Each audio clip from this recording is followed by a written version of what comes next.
நான் 3வது முறை இந்த குழுவுடைய தலைவராக பொறுப்பேற்று செயலாற்றி வருகிறேன். ஏற்கனவே இதே இடத்திற்கு 2007, 2008 ஆய்வுக்கு வருகின்றிருக்கிறேன் என்னுடைய தலைமையில் இதே நீலகிரி மாவட்டத்தில். அப்போ நாளுக்கு நாள் இந்த கமிட்டியினுடைய பணிகள் மிகச் சிறப்பாக இருக்கிறது. அரசு அதிகாரிகளுக்கே முதலமைச்சர் கொடுத்த அமைச்சர் கொடுத்த உரிமை இருக்கானே சிலது தெரியாது.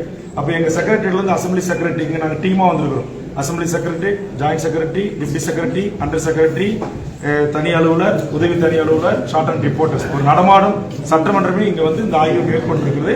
அதுவும் குறிப்பாக நீலகிரி மாவட்டத்துடைய இந்த ஆய்வு பயணம் என்பது தமிழ்நாட்டு அந்த மலைப்பிரதேசங்களை மட்டும் நாங்கள் திண்டுக்கல், கொடைக்கானல், ஊட்டியில் மலையில ஏறி எல்லாம் கவர் பண்ண முடியாத 2 நாள் போடுவோம். மற்ற இடத்துல 1 நாள் தான்.